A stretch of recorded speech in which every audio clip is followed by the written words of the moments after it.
Bonsoir, chers téléspectateurs, et merci de nous rejoindre sur la MBC TV et sur les réseaux sociaux pour cette deuxième émission sur la lettre pastorale.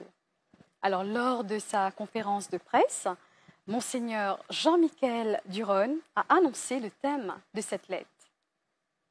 Église à venir, marchons ensemble avec espérance. Pendant cette période de carême, l'Église catholique est invitée à vivre une conversion du cœur. Alors c'est le moment idéal, le temps favorable de vivre pleinement ce thème de la lettre pastorale. Et pour nous aider ce soir sur cette réflexion, nous avons deux invités en la personne de Jean-Paul et de Marie. Avant de donner la parole à nos invités, je vous invite à écouter la deuxième partie de la lettre pastorale de Monseigneur.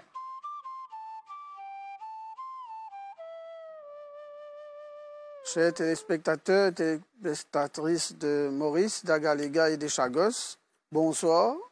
Je m'appelle Rejoindre pour la deuxième émission pour ce ma lettre pastorale qui m'a commencé à présenter le dimanche dernier.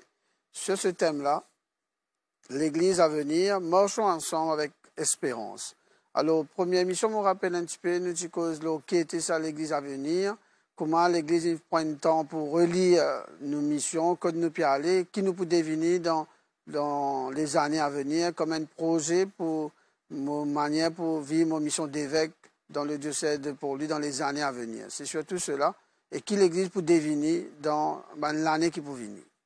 À partir de là, comme ce temps de carême rappelle-nous bien, le temps du carême, c'est une manière pour vivre une conversion.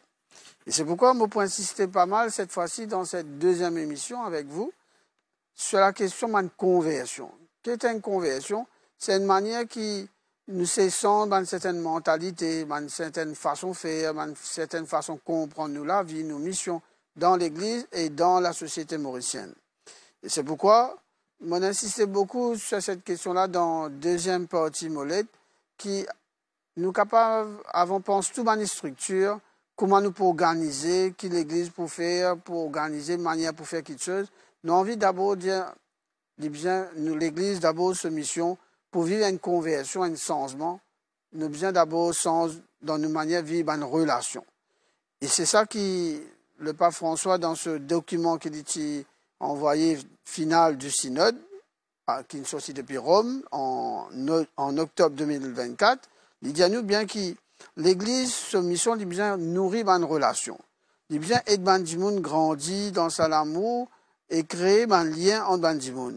C'est pourquoi, comment dire, créer un lien entre les gens, c'est une relation-là, qui m'appelle une relation vraie et authentique. Il n'est pas seulement parce qu'il nous besoin de montrer que nous ensemble, mais il dit beaucoup plus que cela.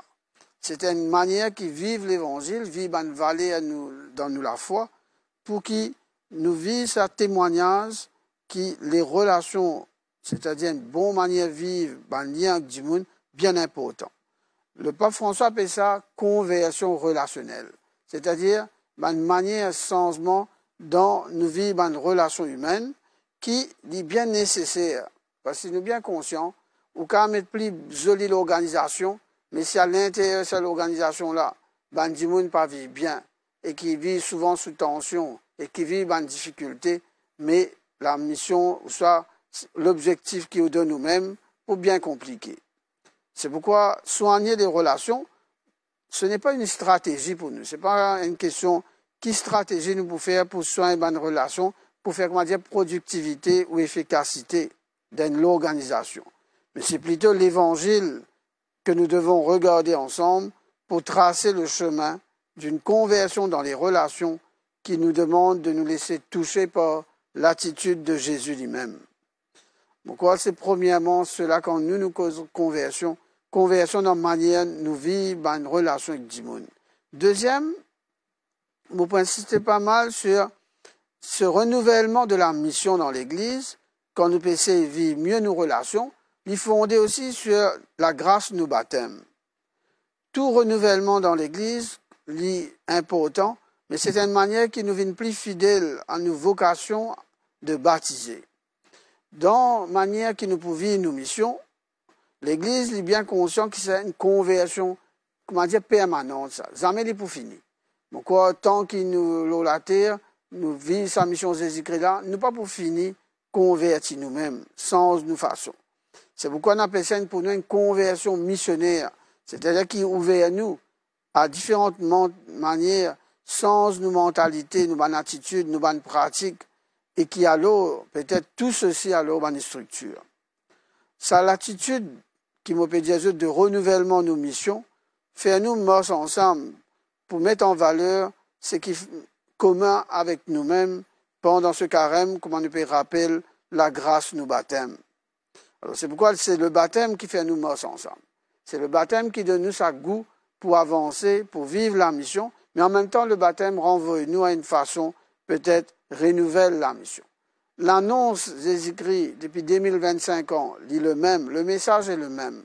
Mais la manière pour vivre sa mission-là en 2025 et dans les années à venir, nous devons tenir compte des contextes humains, sociaux, économiques, politiques, réalités que l'Église peut vivre sa mission. Il n'est pas pareil. Et c'est pourquoi il demande nous renouveler cela, mais toujours en étant fidèles à nos baptêmes. Et l'autre point qui me souhaiter partager avec vous autres, c'est la question qui, quand on peut faire ce renouvellement, quand on peut vivre sa conversion, mais ce qui est bien important dans le renouvellement et la conversion, c'est l'importance de l'écoute. L'importance de l'écoute. Je suis très heureux que nous, maintenant, l'émission de Carême, cette année-ci, nous demande le langage des signes. Nos bons frères sourds-muets, et c'est magnifique, c'est-à-dire qui, par le langage des signes, c'est une manière d'écouter. Je peux écouter nous à travers le langage des signes. Et que je peux écouter et je peux répondre nous aussi à travers le langage des signes. Alors c'est pourquoi, pour moi, cette question de renouvellement, de conversion, est basée d'abord sur l'écoute vécue dans le dialogue. Ce dialogue qui nous appelle marcher ensemble, ce dialogue synodal, comme on appelle, demande-nous un courage pour écouter. Parce que nous disons souvent nous écouter, mais au fond ça demande du courage et ça demande aussi une conversion. Parce que des fois, arriver dans nous la vie, au fait nous peut tendre, mais nous ne pouvons pas écouter. Pas pareil ça. Nous pouvons attendre quelque chose, mais nous pouvons attendre sans qu'ils m'ont écouté. L'écoute demande-moi, mettez-moi d'une façon, comment dire, mettez-moi disponible pour écouter et laisse l'autre là sa parole tous moi. Ce n'est pas d'abord lancement de débat que nous c'est chacun impose nous l'idée. C'est pas ça l'écoute.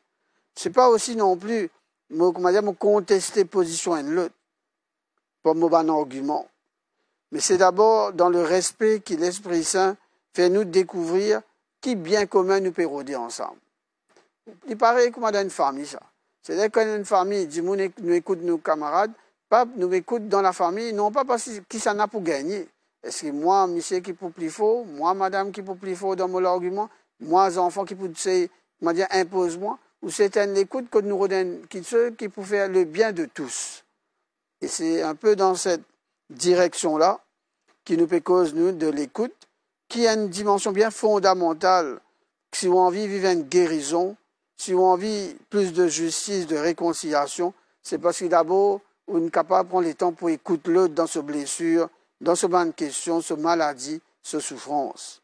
C'est pourquoi souvent, mon frère et soeur malades, rappelle-nous, bien important, tenez une visite-moi, mais moi, bien content, tenez écoute-moi. Souvent, me tente ça, tu écoutes-moi. Tu me prends le temps pour écouter-moi. Quand tu me prends le temps pour venir visite-moi, c'est-à-dire tu me prends le temps pour écouter ce qui me peut vivre. Et souvent, des fois, dans une relation humaine, nous disons, tu pas assez, écoute-moi. C'est pourquoi, l'essentiel qui l'écoute dans nos paroissiens, l'écoute dans nos paroisses, dans nos communautés, c'est accepter, prendre le temps. Des fois, peut-être arrête certaines missions, mais prendre le temps pour écouter, faire un travail en équipe, que nous sommes capables d'accueillir chacun dans notre idée. Et là, nous ici, mon père, dans nos missions, moi-même comme évêque, c'est pas seulement qui nous besoin diriger, mais nous besoin prendre le temps d'écouter. Prendre le temps de cheminer avec les personnes et nous marcher selon notre rythme, c'est une attitude d'écoute qui peut faire nous cela. Écoute de l'Esprit Saint, qui aide nous discerner, qui don bon Dieu nous met en nous, pour nous mieux servir l'Église et la société mauricienne. C'est pourquoi, même si nous avons un bon don dans nous la vie, peut-être tout don pas pour aider la communauté à avancer. Et ce discernement-là aussi est important pour éviter une division et une tension. Quand nous engageons dans l'écoute à la manière de Jésus-Christ, l'Église peut prendre sa chemin qu'il est capable d'écouter chaque dimoun et bien particulièrement les dimoun qui sont marginalisés et qui sont un peu lobo aux ses mains. Et c'est un peu cela, cette mission. Alors voilà, c'est un peu cette dimension-là qui me prend envie de partager avec vous pour cette deuxième émission. Cette conversion, d'abord, qui vit dans les relations, mais qui conditions ça demander? C'est fondre d'abord ce renouvellement de nos missions dans l'Église et dans la société par nous baptêmes et prend les temps, écouter dans le dialogue. À vous tous pour cette deuxième émission, j'ai envie de dire merci. Tout à l'heure, catéchèse, qui dans la catéchèse pour reprendre cette dimension de comment vivre cette manière d'écouter, fondée sur le baptême, pour vivre des meilleures relations. Tout à l'heure, là pour continuer cette réflexion avec vous. Merci. Après avoir écouté le message de Monseigneur Jean-Michel Duron, accueillons à présent nos invités du jour, Jean-Paul et Marie. Je vais vous laisser la parole, vous présenter, Jean-Paul. Moi, Jean-Paul, je suis responsable du catéchuménat à la Visitation. Je travaille aussi avec les 3 autres paroisses du Haut-Plaine-Uyem, Sainte-Hélène, Sainte-Thérèse et Saint-Paul. Et je suis marié, père de 4 enfants. Je suis à la retraite actuellement et j'ai une mission à remplir. Merci Jean-Paul. Et vous, Marie? Alors, je suis Marie, j'ai 31 ans, habitant de Vacois. Je travaille comme agent immobilier. Et donc, mon accompagnateur, c'est Jean-Paul, qui est là pour me guider vers le chemin de la lumière. Merci à vous deux, d'être présents ce soir pour nous aider dans cette réflexion. Donc, justement, Jean-Paul, l'évêque, dans sa lettre, parle de marcher ensemble comme des pèlerins d'espérance. Que signifie pour vous cette image de pèlerin dans le contexte de l'accompagnement des catéchumènes? Pèlerin, il dit aussi pèlerin d'espérance, c'est-à-dire que je dois être non seulement accompagnateur, mais aussi marcher avec les catéchumènes, leur donner cette espérance qu'ils verront un jour le Seigneur, les rencontrer dans leur cœur et y habiter. C'est-à-dire que pour moi, c'est primordial qu'on soit en contact régulier, les catéchumènes et moi, pour faire de sorte que cette foi grandisse et que le Seigneur puisse vraiment les rencontrer.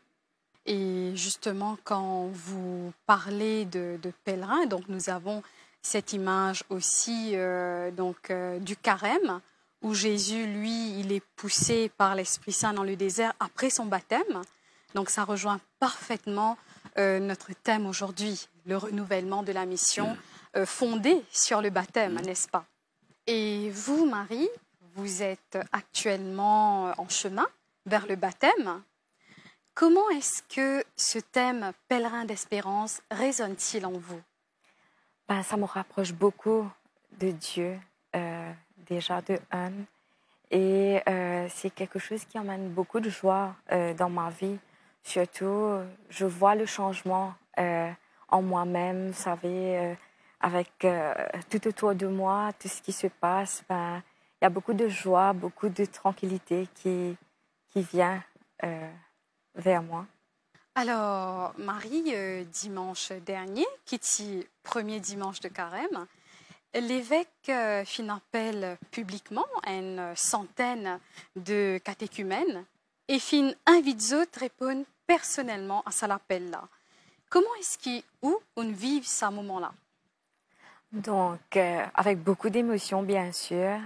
C'est quand même quelque chose du moment que l'évêque prend le nom. ça te fait réaliser vraiment que c'est un moment de un renouveau, d'affirmation pour toi. C'est un chemin qui te prend pour vraiment grandir avec l'Église, avec cette vocation. Donc, c'était un moment magique. Nous vous allez comme ça, c'est un moment magique. Effectivement, d'ailleurs, que pendant une année, cette fille vive sa parcours-là, n'est-ce pas? Exactement. Et Jean-Paul, justement, donc, explique-nous un petit peu le rôle d'un accompagnateur aujourd'hui. C'est quoi vraiment la mission qui est là?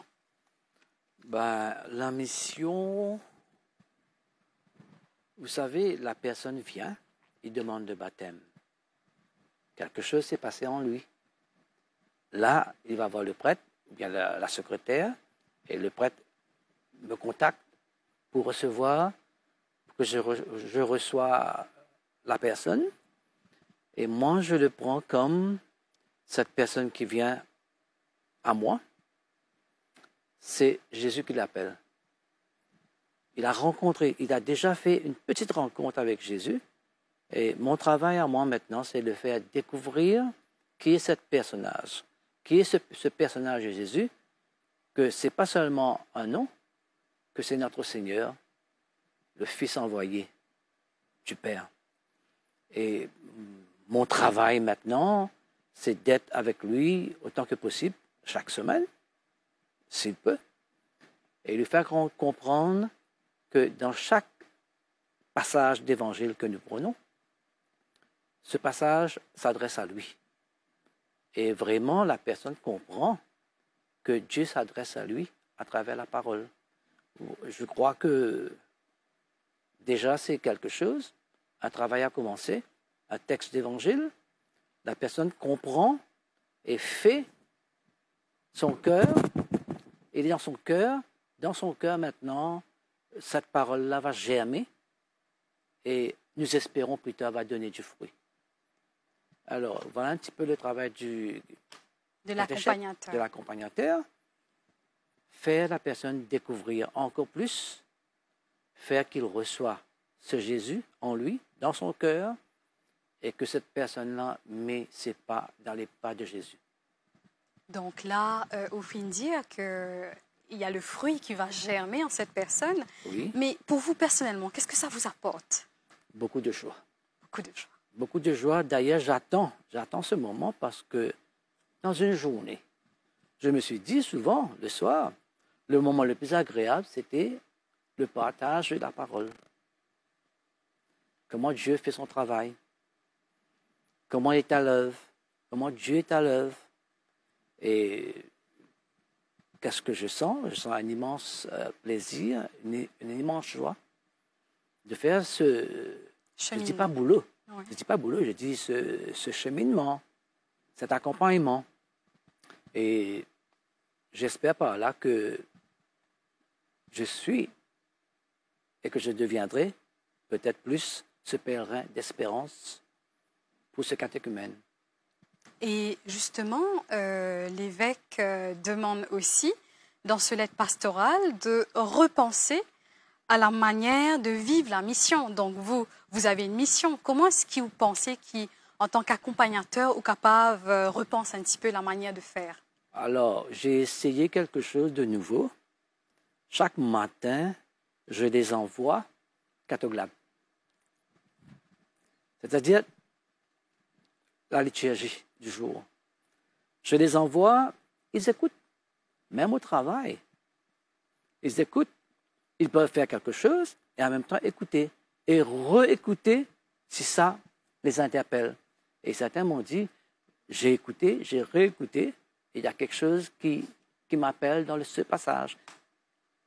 Alors voilà un petit peu repenser, j'ai essayé, je vois que ça marche.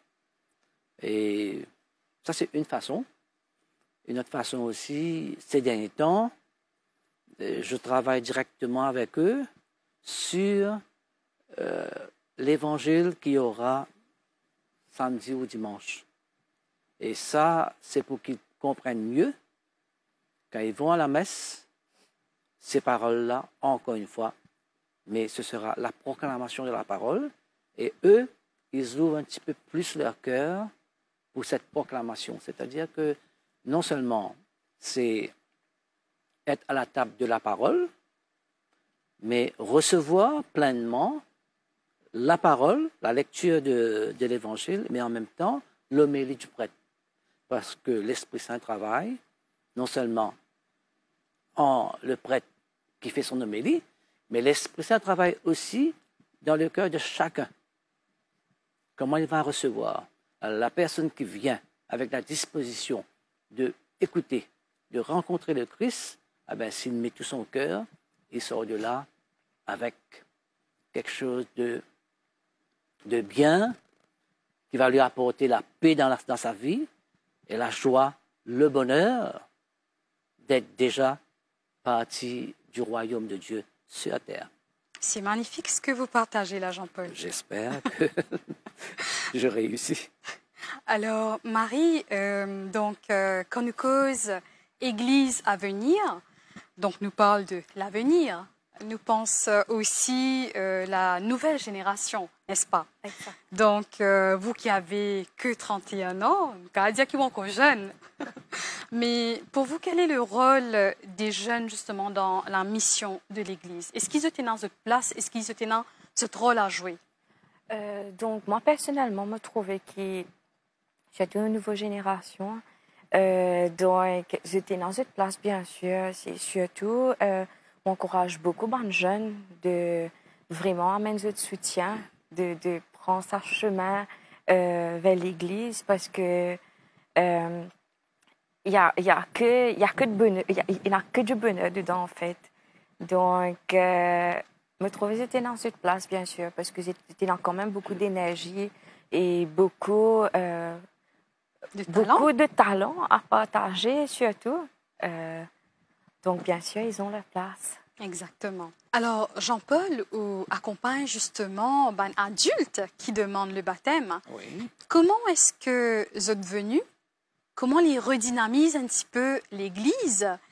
Et quel est le support qui l'Église donne? L'Église fait beaucoup, mais peut encore faire plus. Enfin, je pense. On les accueille, on leur accompagne pendant toute une année. Et on leur demande aussi de rester en contact avec nous après leur baptême. On leur donne des rencontres interrégionales, c'est-à-dire les différentes paroisses se rencontrent.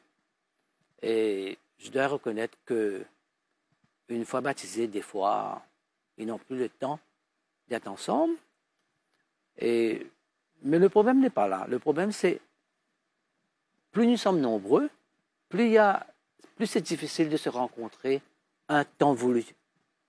Mais ce que moi je propose, c'est que faire le maximum quand on est avec le catéchumène, le faire rencontrer Jésus-Christ, le garder en contact tous les jours, pas quelque chose comme ce que j'envoie, et envoyer un petit message souvent par WhatsApp, voir ce qu'ils peuvent dire. Mais ces catéchumènes, dès qu'ils sont baptisés, ils peuvent nous être très utiles. Parce qu'ils apprennent que là où ils sont, déjà, dans leur famille, dans leur travail, où ils vont, Dieu les envoie. Parce que cette vie qu'ils ont reçue, ce n'est pas seulement vivre, mais aussi participer à la grande mission d'aller annoncer Jésus, la bonne nouvelle. Alors là, ces personnes peuvent nous être utiles pour devenir d'autres accompagnateurs. La mission. Je pense que Marie, la mission est déjà bien lancée. Est-ce que aujourd'hui vous avez un message pour ceux qui hésitent à faire ce parcours? Je veux dire, c'est votre première mission aujourd'hui. Bien sûr. Alors moi, le message, en tant qu'adulte, je pense qu'on est bien préparé. Vous savez, normalement, je sais que le baptême se prend quand on est petit. Et personnellement, en tant qu'adulte, nous sommes capables de prendre de bonnes décisions par nous-mêmes.